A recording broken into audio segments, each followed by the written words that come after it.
On June 26, 2000, the Congregation for the Doctrine of the Faith made public what they claimed was the third secret. The Vatican said that the third secret was a vision in which a pope dressed in white, who is interpreted by the Vatican to be John Paul II, is killed. The first problem here is that the vision says that a pope is killed, and John Paul II was not killed. In the vision, many martyrs are killed, and their blood is gathered up and sprinkled on souls. The second problem here is that the Bible and the Catholic Church teach that justification happens by the sprinkling of Christ's blood on souls. Pope St. Leo the Great, Dogmatic Letter to Flavian, Council of Chalcedon 451, quote, "Let him heed what the blessed apostle preaches, that sanctification by the Spirit is effected by the sprinkling of Christ's blood."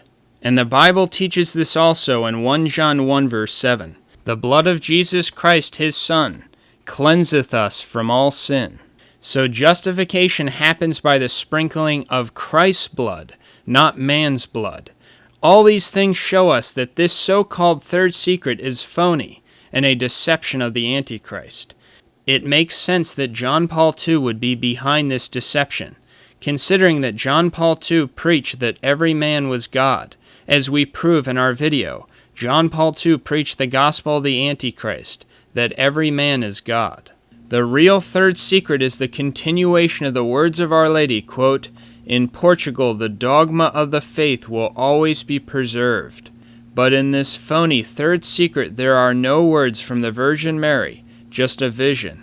The real third secret was also written in letter form and addressed and signed on a piece of paper with margins on each side of 3/4 of a centimeter. The Vatican's June 26, 2000, quote, "third secret," is not written in letter form, is not addressed or signed, and the sheets of paper have no margins.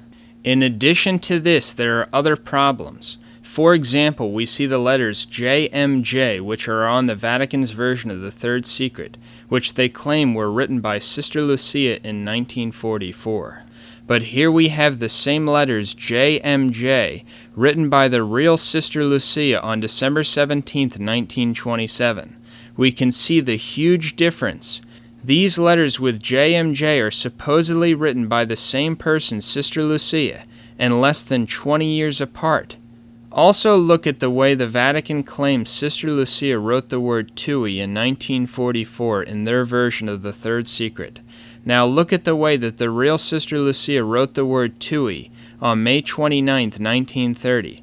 There is supposedly only a difference of about 13.5 years between these two letters written by Sister Lucia, but we see the big difference in the way the word tui is written. We saw earlier how the real Sister Lucia wrote down a capital S in her letters from December 17, 1927, May 29, 1930, and November 17, 1935. And we saw how the impostor Sister Lucia wrote down a capital S in her letters from April 13, 1980, and July 13, 1989, and we saw the big differences. Now we look at the version of the third secret released by the Vatican, and look at the way that they claim Sister Lucia wrote down a capital S while writing down the third secret in 1944. We again see the huge difference from the real Sister Lucia and how she wrote down a capital S. In fact, this capital S that we are looking at is from the real Sister Lucia, written on November 17, 1935. According to the Vatican, these two letters are only about 8 years apart and written by the same person, Sister Lucia. But yet we see the gigantic difference in the way the capital S is written. There is also nothing in this phony third secret of the Vatican that would become clear in 1960. And we know what the real Sister Lucia clearly stated, that the third secret would become clear in 1960. We believe that all the evidence proves that the Vatican's version of the third secret is a total fraud. As can be seen on the Vatican's official website, they try to reinforce to the whole world that Sister Lucia has confirmed their version of the third secret.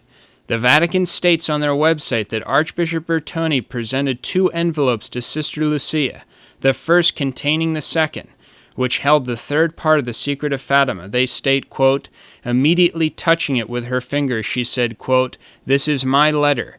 And then while reading it, quote, this is my writing. The Vatican then states that Sister Lucia was asked who was the principal figure in the vision of the third secret. Quote, is the principal figure in the vision the Pope? Sister Lucia replied at once that it was. The reason why all of this was done and stated on the Vatican's official website was to attempt to reinforce to the whole world that the third secret that the Vatican was presenting was the authentic one, and that the principal figure was John Paul II. Joseph Ratzinger, the then head of the Congregation for the Doctrine of the Faith, was the one who wrote the official commentary for the third secret. Ratzinger then commented on the first vision of the third secret, which was the vision of hell, where Our Lady said, you have seen hell, where the souls of poor sinners go. To save them, God wishes to establish in the world devotion to my Immaculate Heart. Ratzinger then comments on the vision and states that, quote, according to Matthew 5 verse 8, the Immaculate Heart is a heart which, with God's grace, has come to perfect interior unity, and therefore sees God.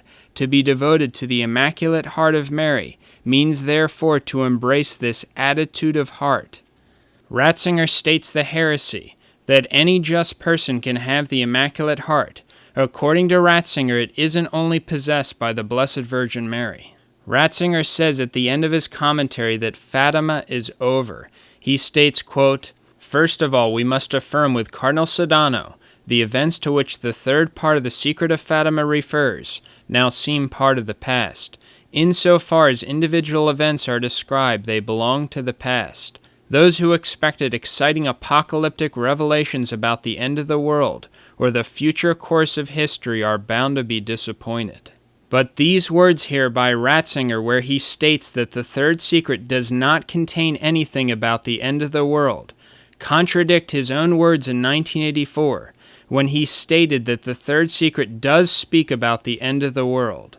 Joseph Ratzinger, now Benedict XVI, gave a famous interview on November 11, 1984 to the Jesus magazine, where he said that the third secret concerns, quote, the dangers threatening the faith and the life of the Christian, and therefore the life of the world, and the importance of the last things at the end of the world. Every word of the interview that Ratzinger gave was approved of by Ratzinger before being published.